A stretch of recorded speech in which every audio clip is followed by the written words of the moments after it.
الحمد للہ وکفا وسلام علی عبادہ الذین اصطفیٰ اما بعد.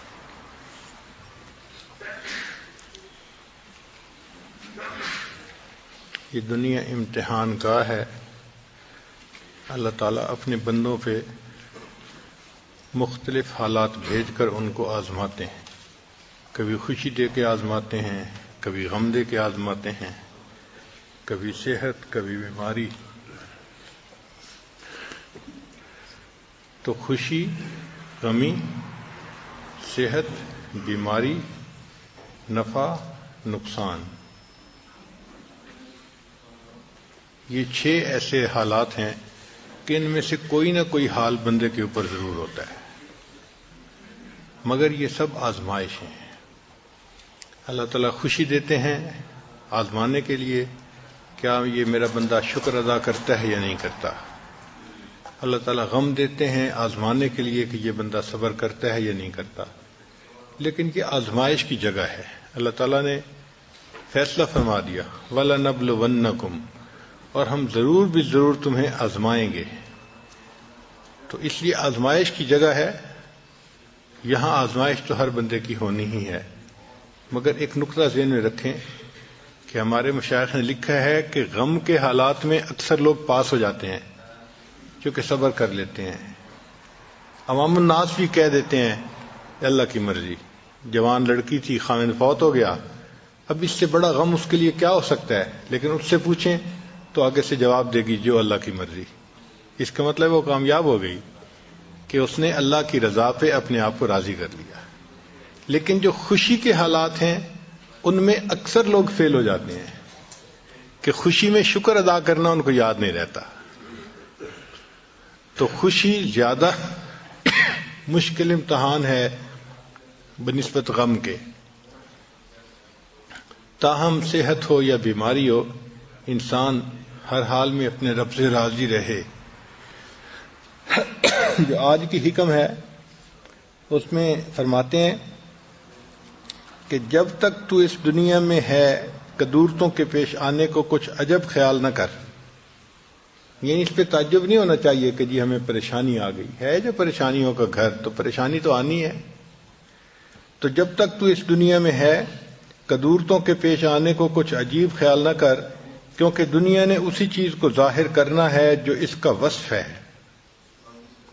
یعنی برتن سے وہی نکلتا ہے جو برتن کے اندر موجود ہوتا ہے. کل اناء یترشح بما فیہ. اب دنیا میں چونکہ ہے ہی قدورتیں، وہ قدورتیں ہی ظاہر ہوں گی، پریشانیاں ہی ظاہر ہوں گی. یہ ہے جو پریشانی کا گھر. وہ جگہ جہاں کوئی پریشانی نہیں، اس جگہ کو جنت کہتے ہیں. اور وہاں ابھی داخل نہیں ہوئے. جب جنتی جنت میں داخل ہونے لگیں گے تو وہ کہیں گے الحمدللہ الذی اذھب عنا الحزن. سب تعریفیں اس اللہ کے لیے ہیں کہ اب ہم سے حزن چلا گیا، غم چلا گیا. جنت میں کوئی غم نہیں ہوگا، کوئی پریشانی نہیں ہوگی. تو دنیا تو ہے ہی پریشانیوں کا گھر. اس لیے دنیا میں اگر کوئی پریشانی آئے تو اس پہ بہت پریشان ہونے کی ضرورت نہیں ہوتی، اس کو برداشت کر لینا چاہیے، یہ سوچتے ہوئے کہ یہاں تو یہ سب کچھ ہوگا ہی صحیح. صحابہ کرام ایک فقرہ اکثر کہا کرتے تھے کہ استقبال المصائب بالتجمل، کہ جب مصیبتیں آئیں تو ان کو اچھے طریقے سے ان کا استقبال کرو. ومواجہۃ النعم بالتذلل، اور اگر اللہ تعالیٰ نعمتیں عطا کرے تو بڑی عاجزی کے ساتھ ان نعمتوں کو آپ حاصل کریں.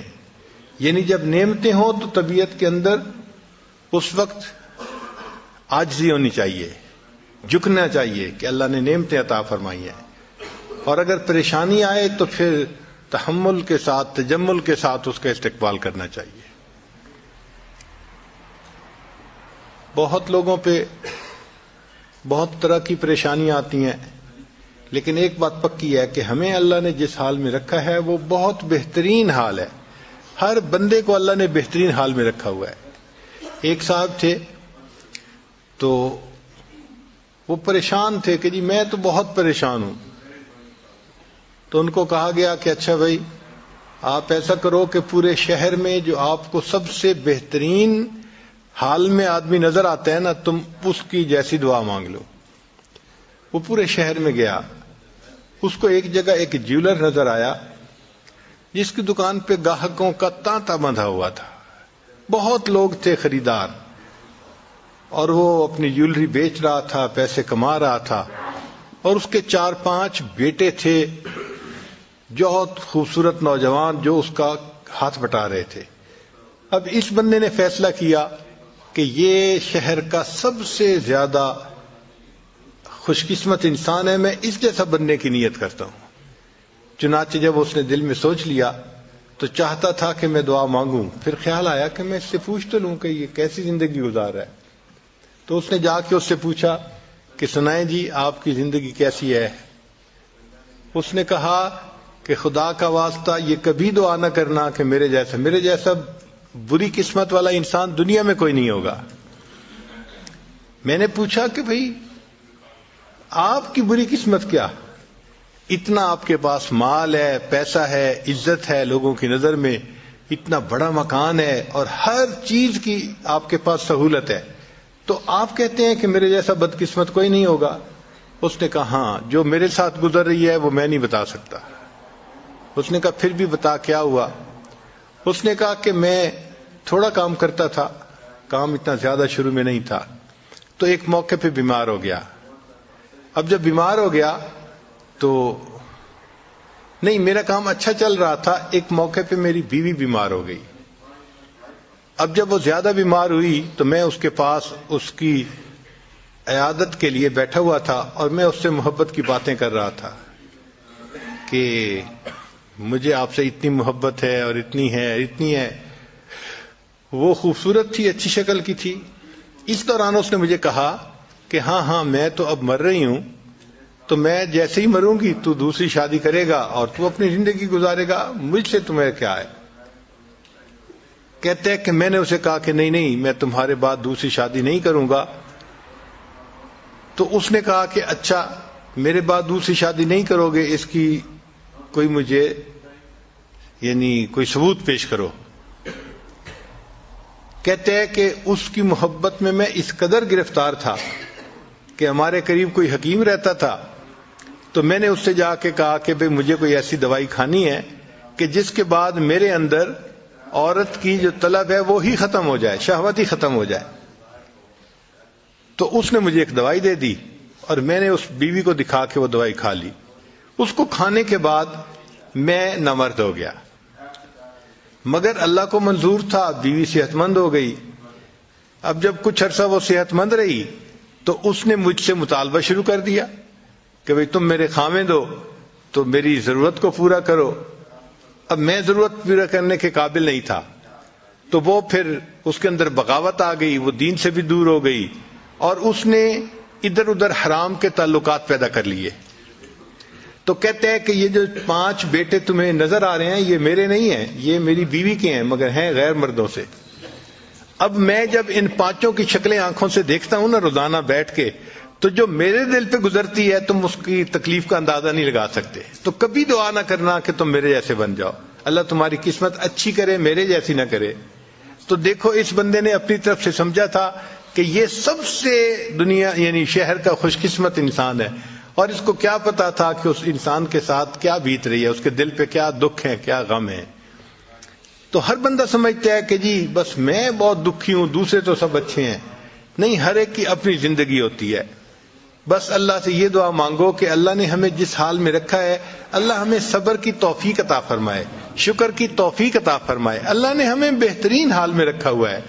سچی بات تو یہ ہے کہ ہم نے تو دنیا کے اندر آ کے غم کو دیکھا ہی نہیں ہے. سچی بات کروں نا تو ہم نے تو غم کو دیکھا ہی نہیں ہے. یہ چھوٹی موٹی چیزیں یہ کیا ہوتی ہیں, اس کو غم تھوڑا کہتے ہیں. جو دنیا میں لوگوں پہ غم بیتے ہیں, اگر کبھی اس کی سٹوریاں سننے لگیں تو حیران ہی ہو جائیں. کتابوں میں واقعہ لکھا ہے کہ ایک عورت تھی, طواف کر رہی تھی, اور طواف کے دوران کہتی تھی اللہ میں اس حال میں بھی آپ سے راضی, اے اللہ میں اس حال میں بھی آپ سے راضی. تو ایک آدمی نے یہ سنا تو بڑا حیران ہوا. اس نے اس سے پوچھا کہ تو کیوں کہتی ہے کہ میں اس حال میں بھی آپ سے راضی, میں اس حال میں بھی آپ سے راضی. اس نے کہا کہ میں طواف ختم کر لوں گی نا تو میں تمہیں اپنا واقعہ سناؤں گی.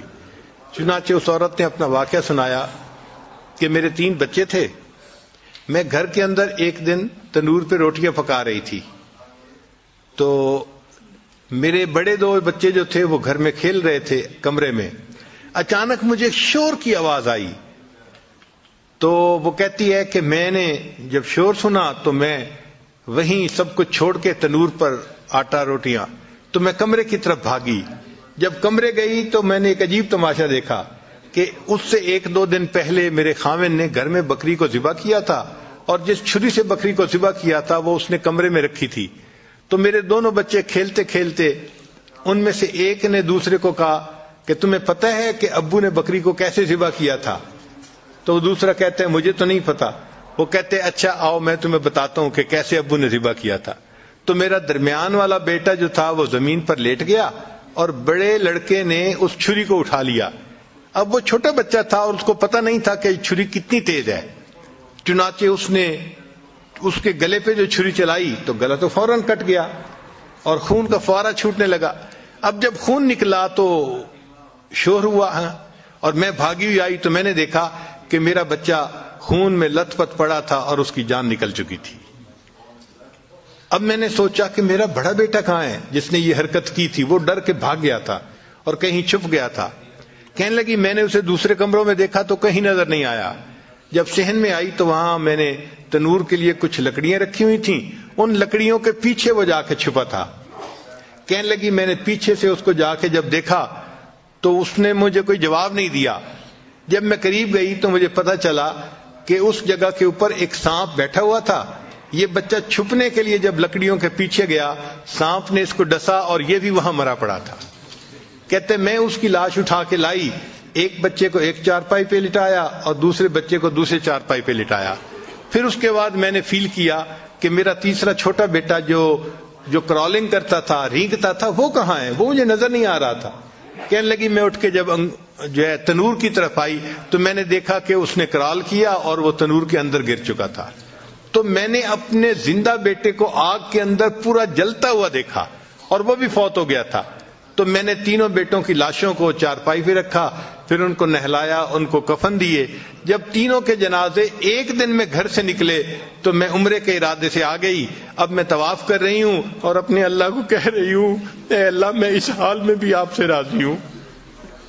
آپ ذرا غور کیجئے نا اس ماں کے دل پہ کیا بیتی ہوگی کہ ایک دن میں جس کے 3 بیٹوں کا جنازہ گھر سے نکلے اور پھر وہ طواف کرتے ہوئے کہہ رہی ہے اے اللہ میں اس حال میں بھی آپ سے راضی ہوں. تو ہم نے کہاں غم دیکھے ہیں, کہاں تکلیفیں دیکھی ہیں؟ ہم نے نہیں دیکھی. ہمیں تو اللہ نے بہت سہولت کی زندگی دی ہے, بہت آسانیوں کی زندگی دی ہے. ہم تو جتنا شکر ادا کریں اتنا کم بنتا ہے. چنانچہ بہادر شاہ ظفر آخری مغل بادشاہ تھا. تو جب اس سے فرنگیوں نے حکومت کو چھینا تو انہوں نے اس کی دعوت کی, اس کو قید کیا اور پھر اس کی دعوت کی.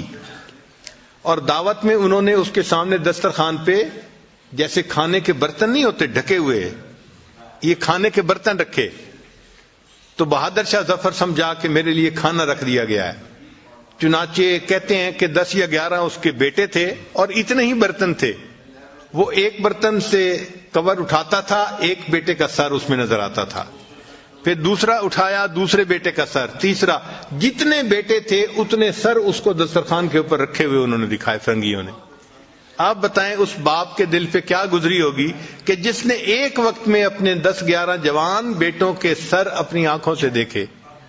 اسی پر تو اس نے اشعار لکھے تھے, نہ کسی کی آنکھ کا نور ہوں نہ کسی کے دل کا قرار ہوں, جو کسی کے کام نہ آ سکے میں وہ ایک مشت غبار ہوں.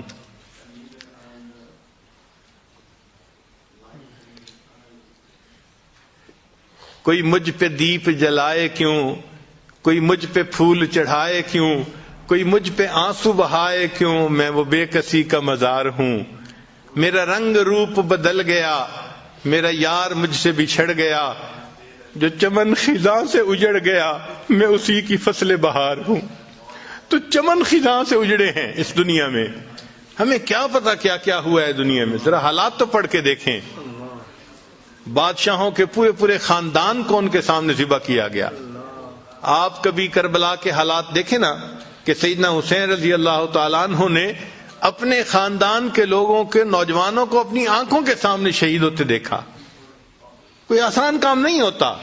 ہمارے گھر کے چھوٹے سے بچے کو کوئی خراش آ جائے نا، ہمارا دل تڑپ اٹھتا ہے، اور ہم بار بار فون کر کے پوچھ رہے ہوتے ہیں ڈاکٹر کے پاس پہنچ گئے، ڈاکٹر نے ٹریٹمنٹ دے دی، ڈاکٹر نے کیا کہا. جب تک تسلی نہیں ہو جاتی اس وقت ہم پوچھتے رہتے ہیں. ایک چھوٹی سی خراش آئی ہے اور وہاں تو زندگیوں کے معاملات ہو گئے. تو ہم نے تو سچی بات ہے غم کو دیکھا ہی نہیں ہے. سچی بات یہی ہے. یہ چھوٹے موٹے حالات جو گھروں میں پیش آ جاتے ہیں یہ کوئی غم تھوڑا ہے، یہ تو دنیا ہے. اور دنیا میں تو یہ ہوگا، اگر کوئی بندہ بس کے اندر سفر کرے اور پھر کہ جی مجھے تو جھٹکے لگ رہے ہیں، تو بھائی بس کے اندر بیٹھ کے سفر کرو گے تو جھٹکے تو لگیں گے. کوئی ہوائی جہاز کے اندر آپ تھوڑا سفر کر رہے ہیں کہ جو بالکل سموتھ فلائٹ ہوگی، بس ہو اور کچی سڑک ہو تو جھٹکے تو لگتے ہی ہیں. یہ دنیا کا بھی معاملہ ایسا ہی ہے کہ یہ دنیا کی بس ہے، زندگی کی بس ہے، اور دنیا کی یہ کچی سڑک ہے جس کے اوپر جھٹکے ہر کسی کو لگتے ہیں. ہر بندہ یہاں پریشان، آج ایک پریشانی، کل دوسری، پرسوں تیسری، اور انسان لنگوٹ باندھ باندھ کے نکلتا ہے کہ اب میں پریشانیوں کو ختم کر دوں گا. پہلی ختم ہوتی ہیں، نئی اوپر سے اور آ جاتی ہیں. تو ہم پریشانیوں کو ختم بھی نہیں کر سکتے. بس ایک ہی اس کا حل ہے کہ ہم ان پریشانیوں کے اوپر صبر کریں. ہاں، پریشانیاں اللہ سے مانگنی نہیں چاہیے. ہم پریشانیوں کے قابل نہیں، آزمائش کے قابل نہیں ہیں، ہم پریشانیاں مانگے نہیں. لیکن اگر آ جائیں اللہ کی طرف سے تو بس اس پر صبر کریں. صبر دو طرح کا ہوتا ہے. ایک ہوتا ہے کہ صبر اطاعت کے لیے صبر کرنا. مثال کے طور پہ نیند بہت آ رہی ہے اور دل چاہتا ہے کہ سو جائیں، اور تہجد کی نماز جانے والی ہے یا فجر کی جماعت جانے والی ہے، تو انسان اٹھتا ہے اس وقت. اب یہ جو مشقت اٹھانی پڑتی ہے نا اٹھنے کی، اس کو صبر علی الاطاعہ کہتے ہیں، کہ یہ اطاعت کے لیے انسان کو صبر کرنا پڑا. تو اطاعت کے لیے، نیکی کرنے کے لیے بھی بندے کو صبر کرنا پڑتا ہے. جیسے آپ لوگ روزے رکھ رہے ہیں، اب روزے کا رکھنا یہ مشقت ہوتا ہے، پیاس ہوتی ہے اور بھوک ہوتی ہے، مگر برداشت کرنی پڑتی ہے. اس کو صبر علی الاطاعہ کہتے ہیں. اور ایک ہوتا ہے صبر عن المعصیہ، کہ گناہوں سے رکنے کے لیے صبر کرنا. مثلا ایک آدمی پر شہوت تو سوار ہے مگر وہ اس ٹیمپٹیشن کو برداشت کرتا ہے، کوئی گناہ کا کام نہیں کرتا، تو یہ صبر عن المعصیہ ہے. جیسے سیدنا یوسف علیہ السلام کو زلیخا نے کہا تھا قالت ہی طلق قال معاذ اللہ، انہوں نے کہا تھا میں اللہ کی پناہ مانگتا ہوں، میں یہ گناہ نہیں کر سکتا. تو یہ دو طرح کا صبر ہے جو بندے کو کرنا پڑتا ہے. نیکی کرنے کے لیے صبر کرنا پڑتا ہے اور گناہوں سے بچنے کے لیے صبر کرنا پڑتا ہے. لیکن یہ جو صبر کرنے والے ہیں ان کو اللہ کی طرف سے بہترین اجر ملے گا. ہر عمل کے اجر کا کوئی نہ کوئی حد ہے، لیکن صبر والے کے اجر کی کوئی انتہا نہیں ہے. اللہ فرماتے ہیں انما یوفی الصابرون اجرہم بغیر حساب، ان کو اللہ تعالیٰ بغیر حساب کے اجر عطا فرمائیں گے. اتنا اجر دیں گے کہ وہ لوگ بس بس کریں گے، ان کو اتنا راضی کریں گے. اس لیے جنتی جب جنت میں داخل ہوں گے تو فرشتے چاروں طرف سے ان کا استقبال کرنے کے لیے آئیں گے. والملائکۃ یدخلون علیہم من کل باب سلام علیکم بما صبرتم، وہ کہیں گے اور تم پر سلامتی ہو، تم نے دنیا کے اندر صبر کیا، گناہوں سے بچنے کے لیے بھی صبر کیا، نیکی کرنے کے لیے بھی صبر کیا. بما صبرتم فنعم عقبی الدار. تو سلامتی ہو، سلامتی ہو، ان کو فرشتے کہیں گے. ہم اپنی زبان میں اس کا ترجمہ کریں نا تو سلام علیکم کا ترجمہ بنے گا اور تمہاری اور تمہیں مبارک ہو، تمہیں شاباش ہو. سلام علیکم کا ترجمہ بنے گا اور تمہیں شاباش ہو، تم سلامت رہو. ہم نہیں کہتے اے بچے جیتے رہو، تو جیسے ہم کہتے ہیں نا کسی کو جیتے رہو، تمہیں شاباش ہو، تو سلام علیکم کا بالکل یہی معنی ہے. فرشتے یہ کہیں گے اوے جیتے رہو، تم کتنی اچھی زندگی گزار کے آئے، تم صبر کی زندگی گزار کے آئے. فنعم عقبی الدار، اب اللہ نے کتنا اچھا تمہیں گھر عطا فرما دیا. تو صبر والوں کو اللہ تعالیٰ دنیا میں بھی اجر بہت دیتا ہے اور جنت میں بھی ان کو بہت اجر ملے گا.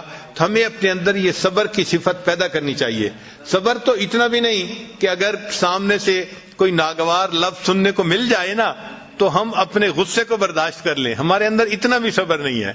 معمولی سی بات کا برداشت کرنا ہمارے لیے مشکل ہوتا ہے. اس لیے آپ دیکھیں کہ دونوں دوست جو ہیں وہ بیت بھی ہیں, نیک بھی ہیں, سب کرتے ہیں, پھر آپس میں الجھتے بھی ہیں. کیوں الجھتے ہیں؟ اس لیے الجھتے ہیں کہ صبر نہیں ہے نا, برداشت نہیں ہے. تو برداشت کو بڑھانا پڑتا ہے.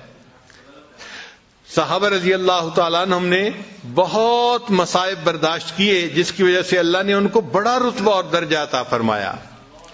یہ مصائب تو اتنے آتے ہیں کہ ایک ایسا وقت آتا ہے مستہم البأساء والضراء وزلزلوا حتی یقول الرسول والذین آمنوا معہ متی نصر اللہ, کہ ایمان والے اور ان کے ساتھ جو اللہ کے رسول تھے وہ بے اختیار پکار اٹھے کب اللہ کی مدد آئے گی.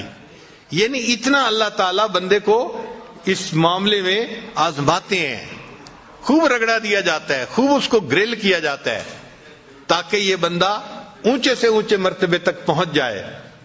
تو صحابہ کرام اور نبی علیہ السلام پکار اٹھے کہ کب اللہ کی مدد آئے گی. پہلی امتوں کے جو صحابہ تھے ان کے اوپر کم مصیبتیں آئی تھیں, لیکن اس امت کے جو صحابہ کرام تھے ان کے اوپر بہت زیادہ مصیبتیں آئیں. چنانچہ پہلی امتوں کے لیے ایک لفظ استعمال ہوا وَزُلْزِلُوا, مستہم البأساء والضراء وزلزلوا. تو زلزلوا کا لفظ بتا رہا ہے کہ ان کو خوب اچھی طرح جو ہے وہ آزمایا گیا, کرش کیا گیا, اچھی طرح رگڑا گیا ان کو. لیکن جب نبی علیہ السلام کے صحابہ کی بات آئی تو قرآن مجید نے 3 لفظ استعمال کیے. فرمایا وَزُلْزِلُوا زِلْزَالًا شَدِيدًا. اب یہ 3 لفظ بتا رہے ہیں کہ صحابہ کرام پر جو آزمائش تھی وہ پہلی امتوں کی آزمائش سے بہت زیادہ تھی. پھر اس کا نتیجہ کیا نکلا کہ اللہ نے نبی علیہ السلام کے صحابہ کو جو رتبہ دیا وہ پہلی امتوں کے صحابہ سے بہت اونچا رتبہ تھا. تو جس بندے کو تکلیف زیادہ ملتی ہے اس کو اللہ کے ہاں مقام بھی اونچا ملتا ہے, بڑا ملتا ہے. تو صبر کرنا چاہیے. بے صبری سے انسان اپنے اجر کو گنوا لیتا ہے.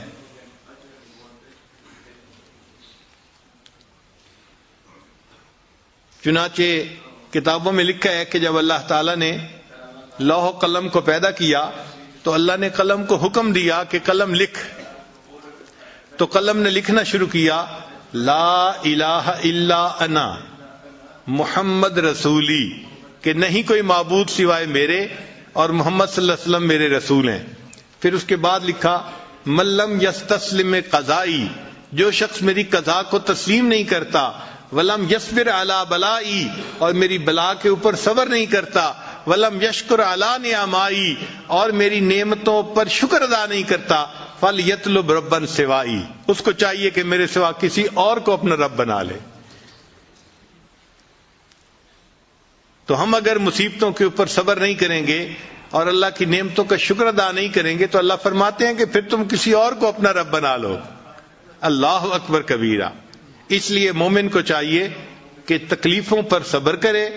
یہ تکلیفیں گھر میں کسی فرد کی وجہ سے ہوں, بیوی کی وجہ سے ہوں, بچوں کی وجہ سے ہوں, بھائی کی وجہ سے ہوں, کاروباری شریک کی وجہ سے ہوں, دوست کی وجہ سے ہوں, رشتہ دار کی وجہ سے ہوں, کسی کی طرف سے بھی ہو سکتی ہیں.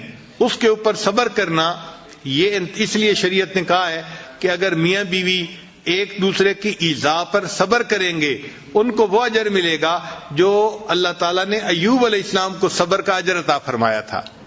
تو خاوند کی جو ہے وہ تنگی کے اوپر بیوی صبر کرے تو ایوب علیہ السلام کے صبر کا اجر پائے گی, اور اگر بیوی کی ایذا پر خاوند صبر کرے اللہ خاوند کو ایوب علیہ السلام کے صبر کا اجر عطا فرمائیں گے. تو ہمیں اپنے اندر یہ صبر کی صفت پیدا کرنی چاہیے.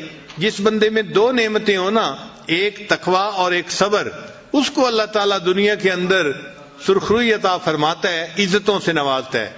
چنانچہ سیدنا یوسف علیہ السلام کے پاس جب ان کے بھائی آئے تو بھائیوں کو تو پتہ نہیں تھا کہ یہ وقت کا بادشاہ یہ ہمارا بھائی یوسف علیہ السلام ہے. وہ تو یہ سمجھے تھے کہ یہ عزیز مصر ہے اور یہ بادشاہ ہے. تو وہ کہنے لگے یا ایھا العزیز مسنا و اہلنا الضر، اے عزیز مصر ہمیں اور ہمارے اہل خانہ کو تنگ دستی نے بے حال کر دیا، وجئنا ببضاعۃ مزجاۃ، اور ہم ایسا نقدی لائے ہیں کہ جو پوری بھی نہیں ہے، یعنی رقم بھی پوری نہیں ہے، وتصدق علینا، اور آپ ہمارے اوپر صدقہ خیرات کر دیں، ان اللہ یجزی المتصدقین، یعنی ہمارے پاس پیسے پورے نہیں ہیں، ہم گندم زیادہ چاہتے ہیں، پیسے تھوڑے ہیں ہمارے پاس گندم کے لیے، تو آپ صدقہ و خیرات کر دیں اور ہمیں کچھ گندم اللہ کے نام پہ دے دے۔ صدقہ و خیرات کا یہ مطلب ہے کہ اللہ کے نام پہ کچھ ہمیں گندم اور پلس دے دے۔ ان اللہ یجزی المتصدقین، اللہ تعالیٰ صدقہ دینے والوں کو جزا عطا فرماتے ہیں۔ جب یوسف علیہ السلام نے بھائیوں کی زبان سے یہ بات سنی کہ یہ مجھ سے بھیک مانگ رہے ہیں، یہ بھی تو آخر نبی علیہ الصلوۃ والسلام کے بیٹے ہیں، اس حال میں پہنچ گئے کہ مجھ سے میرے سامنے کھڑے بھیک کر مانگ رہے ہیں، اللہ کے نام پہ سوال کر رہے ہیں، تو یوسف علیہ السلام نے اس وقت راز کھولتے ہوئے پوچھا ما فعلتم بیوسف، تم نے یوسف کے ساتھ کیا معاملہ کیا تھا؟ تو بھائی تو اس کی توقع نہیں رکھتے تھے کہ کوئی یوسف کا نام بھی جانتا ہوگا، انہوں نے تو اپنے طور پہ ان کو ایک بند کنویں میں پھینک کے بھول گئے تھے کہ وہ مر گیا، کہانی ختم ہو گئی۔ جب انہوں نے نام یوسف کا سنا تو حیران ہو کے پوچھا اِنَّکَ لَأَنْتَ یوسف، کیا آپ یوسف ہیں؟ قَالَ أَنَا یوسف، یوسف علیہ السلام نے فرمایا ہاں میں یوسف ہوں، وَهَذَا أَخِي، اور یہ میرا بھائی بنیامین ہے، قَدْ مَنَّ اللَّهُ عَلَيْنَا، تحقیق اللہ نے ہم پر احسان کیا، انہ من یتق و یصبر، بے شک جو بندہ تقوی اختیار کرتا ہے اور اپنے اندر صبر و ضبط پیدا کرتا ہے، فإن اللہ لا یضیع اجر المحسنین، اللہ ایسے نیکوکاروں کے اجر کو ضائع نہیں کیا کرتے، اللہ ان کو فرش سے اٹھا کے عرش پہ پہنچا دیا کرتے ہیں، اور بغیر اللہ برادری کے ان کو عزتیں دیتے ہیں اور بادشاہت عطا فرما دیتے ہیں۔ تو یہ تقوی اور صبر دونوں نعمتیں ہیں، اللہ تعالیٰ سے مانگیں، اللہ تعالیٰ ہمیں تقوی بھی عطا فرمائے اور صبر کی زندگی بھی عطا فرمائے۔ وآخر دعوانا ان الحمد للہ رب العالمین۔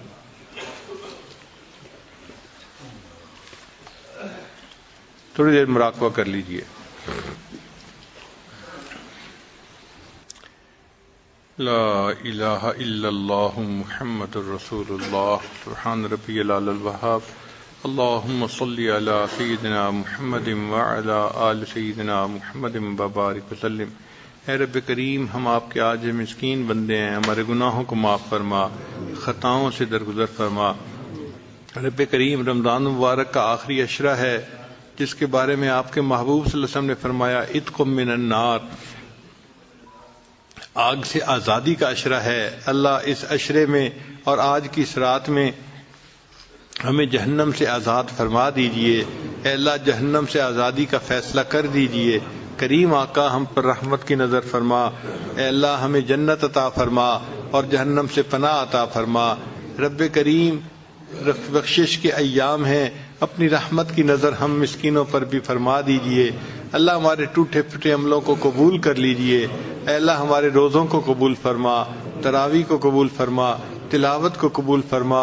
اے اللہ یہاں اتنے لوگ موجود ہیں، اے اللہ آپ سے نیک امیدیں لے کر یہاں آئے ہیں، اللہ سب کی نیک مرادوں کو پورا فرما۔ اے رب کریم، ہمیں یہاں سے خالی نہ اٹھا۔ اے اللہ ہمیں صحیح معنوں میں انسان بنا، ہمیں اخلاق حمیدہ نصیب فرما۔ اے اللہ دوسروں کے لیے رحمت بن کر زندگی گزارنے کی توفیق عطا فرما۔ رب کریم، ہماری ان دعاؤں کو اپنی رحمت سے قبول فرما۔ ہمارے والدین، عزیز اقارب، مشائخ جو فوت ہو چکے ان کی مغفرت فرما، اور جن کی آپ نے مغفرت کر دی اللہ ان کو اپنے قرب کے اعلیٰ ترین درجات عطا فرما۔